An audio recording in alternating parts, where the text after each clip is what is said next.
ഒരിക്കൽ നബി സല്ലല്ലാഹു അലൈഹി വസല്ലമ തങ്ങൾ പള്ളിക്കകത്ത് എല്ലാവരും ഇരിക്കുമ്പോ ഇശാ നമസ്കാരം കഴിഞ്ഞ സഹാബത്തിനോട് നബി സല്ലല്ലാഹു അലൈഹി വസല്ലമ തങ്ങൾ ചോദിക്കുകയാണ്, അയ്യു ശൈഉൻ ഖൈറുൽ ലിൽ മർഅ, ഒരു പെണ്ണിന് ജീവിതത്തിൽ ഏറ്റവും അധികം ഉത്തമമായ കാര്യം ഏതാണ്?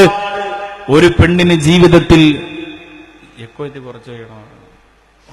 ഒരു പെണ്ണിന് ജീവിതത്തിൽ ഏറ്റവും ഇഷ്ടമുള്ള കാര്യം ഏതാണ്? ഏറ്റവും ഉത്തമമായ കാര്യം ഏതാണ്? നബി തങ്ങൾ സഹാബത്തിനോട് ചോദിച്ചു. നിങ്ങൾക്ക് നിങ്ങളുടെ വീട്ടിൽ പോയി നിങ്ങളുടെ ഭാര്യമാരോട് ചോദിച്ചിട്ട് രാവിലെ വന്ന് പറഞ്ഞാൽ മതി എന്ന് പറഞ്ഞു. ഒരു പെണ്ണിന്റെ ജീവിതത്തിൽ ഏറ്റവും ശ്രേഷ്ഠമായ കാര്യം ഏതാ? ഞാൻ ഇന്ന് നിങ്ങളോട് ചോദിക്കാൻ പറഞ്ഞാൽ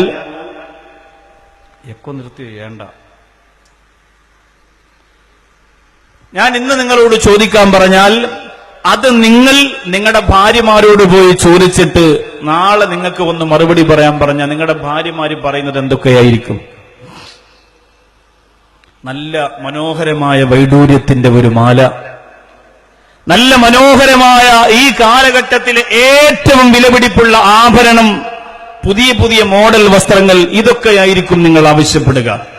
ഒരു പെൺകുട്ടിയെ സംബന്ധിച്ചിടത്തോളം ജീവിതത്തിൽ ഏറ്റവും കൂടുതൽ, ഞാനിപ്പോ എന്റെ വീട്ടിൽ പോയിട്ട് എന്റെ ഭാര്യയോട് ചോദിച്ചാൽ നിന്റെ ജീവിതത്തിൽ നിനക്ക് ഏറ്റവും ഇഷ്ടമുള്ള എന്താന്ന് ചോദിച്ചാൽ അവള് പറയും നിങ്ങൾ പ്രസംഗം നിർത്തിയിട്ട് വീട്ടിലിരിക്കലാന്ന് പറയും. നിങ്ങൾക്ക് കേൾക്കുന്ന മനസ്സിലാവില്ല.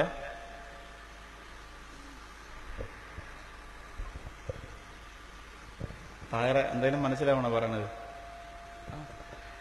ജീവിതത്തിൽ ഏറ്റവും ഇഷ്ടമുള്ളത് ഏതെന്ന് നിങ്ങളുടെ പ്രിയപ്പെട്ട ഭാര്യയോട് പോയി ചോദിച്ചാൽ നാളെ വരുമ്പോ നിങ്ങൾ അതിന് മറുപടി പറയാൻ പറഞ്ഞാൽ നിങ്ങളുടെ ഭാര്യ നിങ്ങളുടെ സാഹചര്യത്തിനനുസരിച്ച് ഇതൊക്കെ ഓഫ് ചെയ്ത് വെച്ചു, ഒന്നും വേണ്ട, എല്ലാം ഓഫ് ചെയ്ത് വെച്ചു, അങ്ങനെ ചോദിച്ചാൽ എന്റെ പ്രിയപ്പെട്ടവരെ എന്തായിരിക്കും നിങ്ങളുടെ ഭാര്യ നിങ്ങൾക്ക് മറുപടി തരിക? നബി തങ്ങൾ ചോദിച്ചു സഹാബത്തിനോട്, നിങ്ങൾ വീട്ടിൽ പോയിട്ട് ഭാര്യയോട് ചോദിച്ചിട്ട് വരിക, ജീവിതത്തിൽ ഒരു പെണ്ണിന് ഏറ്റവും ശ്രേഷ്ഠമായ കാര്യം ഏതാണ്? പരലോകത്ത് ഏറ്റവും ശ്രേഷ്ഠത കിട്ടണം, വലിയ പുണ്യം കിട്ടണം, ഏത് കാര്യമാണ്? എല്ലാ സഹാബികളും ഇശാ നമസ്കാരം കഴിഞ്ഞ് പുറത്തിറങ്ങി. എന്നിട്ട് അലി റളിയല്ലാഹു അൻഹുവിന്റെ മുമ്പിലേക്ക് വന്നു. അലി റളിയല്ലാഹു അൻഹുവിനോട് പറഞ്ഞു, അലിയാരെ തങ്ങളെ, നിങ്ങളെ വീട്ടിലിരിക്കുന്നത് ഫാത്തിമയല്ലേ? നിങ്ങളുടെ വീട്ടിലിരിക്കുന്നത് ഫാത്തിമയല്ലേ? റസൂലുള്ളാഹിയുടെ പൊന്നുമോളല്ലേ? റസൂലുള്ളാഹിയുടെ കരളല്ലേ?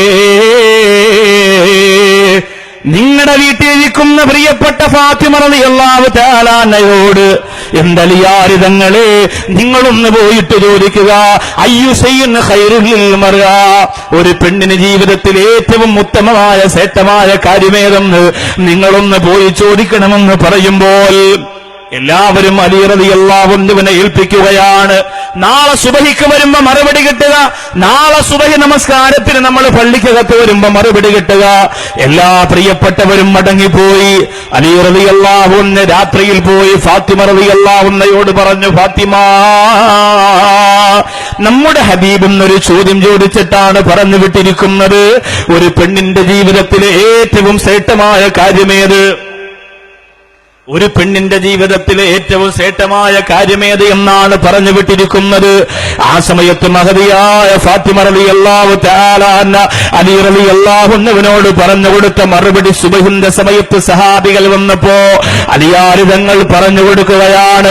സഹാബികളാ പള്ളിക്കകത്ത് വന്നിട്ട് ചോദിക്കുന്ന അലിയാർ തങ്ങളെ പറയുക, ഫാത്തിമ റളിയല്ലാഹു അൻഹ പറഞ്ഞ മറുപടി എവിടെന്ന് പറയുക, ഒരു പെണ്ണിന്റെ ജീവിതത്തിലെ ഏറ്റവും ഇഷ്ടപ്പെട്ട കാര്യമേതെന്ന് പറയുക.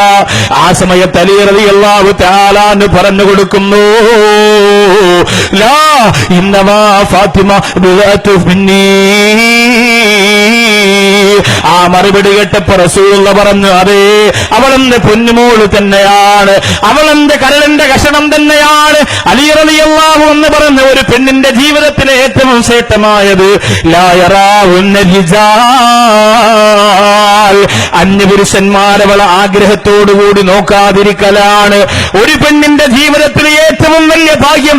ഫാത്തിമ റളിയല്ലാഹു അൻഹ പറയുകയാ, അന്യ പുരുഷന്മാർ ആഗ്രഹത്തോടുകൂടി നോക്കാതിരിക്കലാണ് എന്റെ ചെരിപ്പൂര് വന്ന പെങ്ങളെ. അങ്ങനെ ഒരു ഭാഗ്യം നിങ്ങളിൽ ഏതെങ്കിലും ഒരു പെൺകുട്ടിക്കുണ്ടോ? അങ്ങനെയുണ്ടെങ്കിൽ ഒന്നെങ്കിൽ അവള് കണ്ണുപൊട്ടിയായിരിക്കണം, അല്ലെങ്കിൽ വിരൂപയായിരിക്കണം, അല്ലെങ്കിൽ കണ്ടാൽ വികൃതമായ രൂപത്തിലുള്ള ഒരു പെണ്ണിനല്ലാതെ മറ്റൊരു സഹോദരിക്ക് പോലും ആ ഒരു ഭാഗ്യം കിട്ടൂല. അന്യപുരുഷന്മാരെ ആഗ്രഹത്തോടുകൂടി ഒരു പെണ്ണെ നിന്റെ ശരീരത്തിൽ നോക്കാതിരുന്നാൽ നീയാണ് ഏറ്റവും വലിയ ഭാഗ്യവതി. ആ പെണ്ണിന്റെ ജീവിതത്തിലെ ഏറ്റവും വലിയ ശ്രേഷ്ഠത അതാണ് എന്ന് ഫാത്തിമ റളിയല്ലാഹു തആല മറുപടി കൊടുക്കുമ്പോ കരളാട് ഫാത്തിമ എന്ന വിഷയം കേൾക്കുന്ന ചെരിപ്പൂര് വന്നവരെ രണ്ടാമത് പഠിച്ചോ. ഒന്ന് ക്ഷമയാണ് പൊന്നുമോളെ, രണ്ട് ലാ യറാഹുന്ന റിജാൽ. അതേ അന്യപുരുഷന്മാരെ ആഗ്രഹത്തോടുകൂടി നോക്കാതിരിക്കുക. നീ ചുണ്ടിൽ ലിഫ്റ്റിക്ക് പുരട്ടുന്നതെന്തിനാ എന്റെ പൊന്നുമോളെ? ഏതെങ്കിലും ഒരു പെൺകുട്ടി ചുണ്ടിൽ ലിഫ്റ്റിക്ക് പുരട്ടുന്നുണ്ടോ? കൈയുടെ വിരൽത്തുമ്പിൽ കോട്ടക്സ് പുരട്ടുന്നുണ്ടോ? എന്തിനാണ് ചെയ്യുന്നത്? അന്യപുരുഷന്മാർ ആഗ്രഹത്തോടുകൂടി നോക്കാൻ വേണ്ടിയിട്ടല്ലേ? അന്യപുരുഷന്മാർ ആർത്തിയോടുകൂടി നോക്കാൻ വേണ്ടിയിട്ടല്ലേ? നാളെ പട്ടാമ്പിയുടെ ഭാഗത്ത് ചെല്ലുമ്പോ നിങ്ങൾക്ക് കാണാം. എന്റെ ജീവിതത്തിൽ ഇന്ന് വരെ ഞാൻ പട്ടാമ്പി പൂരം കാണാൻ പോയിട്ടില്ല. പക്ഷേ എന്റെ പ്രിയപ്പെട്ടവരെ, പല ഭാഗത്തും പൂരങ്ങളും നേർച്ചകളുടെ പേരും നടക്കുമ്പോ രാത്രി പ്രസംഗം കിടന്നിട്ടും പകല് പ്രസംഗത്തിന് വരുമ്പോഴൊക്കെ വഴിയിൽ വണ്ടി ഇങ്ങനെ ബ്ലോക്കായി കിടക്കുമ്പോ രണ്ടു ഭാഗത്തും മനോഹരമായ വസ്ത്രം ധരിച്ചുകൊണ്ട് പ്രിയപ്പെട്ട പെൺകുട്ടികള്, തലമറച്ചവരുണ്ട്, മറയ്ക്കാത്തവരുണ്ട്, പർദ്ദയിട്ടവരുണ്ട്, ഇടാത്തവരുണ്ട്, ചിരിക്കുന്നവരുണ്ട്, ചിരിക്കാത്തവരുണ്ട്. അല്ലാഹുവേ, പഴം കടിച്ചു കൊണ്ടുപോകുന്നവർ, ഐസ്ക്രീം കുടിക്കുന്നവർ, കപ്പരണ്ട് കഴിക്കുന്നവർ, ഇങ്ങനെ തേരാപാരാ നടന്നു പോയിട്ട് ആട്ടവും പാട്ടും തൂപ്പുമൊക്കെ കണ്ട് സന്തോഷം പങ്കിടുന്ന പെങ്ങളെ, ഫാത്തിമ റളിയല്ലാഹു അൻഹയുടെ ചരിത്രം നീ എന്തിനാ പഠിക്കുന്നത്? ലാ യറാഹുന്ന റിജാൽ. അന്യപുരുഷന്മാരെ ആഗ്രഹത്തോടുകൂടി നോക്കാത്തവളായിരിക്കണം ഒരു പെണ്ണെന്ന് ഫാത്തിമ റളിയല്ലാഹു അൻഹ പറഞ്ഞു കൊടുക്കുമ്പോ ആഗ്രഹത്തോടെ ചെറുപ്പക്കാർ നോക്കുന്ന സ്ഥലത്ത് അണിഞ്ഞൊരുങ്ങിയിട്ട് ഇറങ്ങിപ്പോകുന്ന പെണ്ണേ, അണിഞ്ഞൊരുങ്ങിയിട്ട് ഇറങ്ങിപ്പോകുന്ന മോളെ, ഫാത്തിമ റളിയല്ലാഹു അൻഹയുടെ തൃപ്തിയും പൊരുത്തവുമുള്ള സ്വർഗത്തിൽ കിടക്കാൻ നിനക്ക് പറ്റുമോ? എന്റെ പ്രിയപ്പെട്ട പെങ്ങളെ, 101 വട്ടം ആലോചിക്കുക. ഈ ജീവിതം അവസാനിച്ചു പോയാ പിന്നെ ആരുമില്ല മോളെ, പിന്നെ ആരുമില്ല മോള്.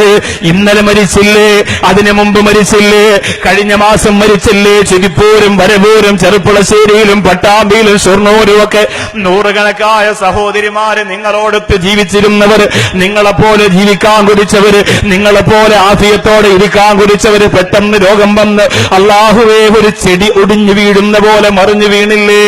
അവർക്ക് ഇന്നെവിടെയാ? ഖബറിന്റെ അകാരമായ ഗർത്തത്തിലാണെങ്കിൽ പൊന്നുമോളെ പഠിക്കുക. ഒരു ഭാര്യ എന്നുള്ള രീതിയിൽ, ഭാര്യ എന്നുള്ള രീതിയിൽ ഒരു കരൾ പോലെ ജീവിക്കാൻ നിങ്ങൾക്ക് കഴിയട്ടെ.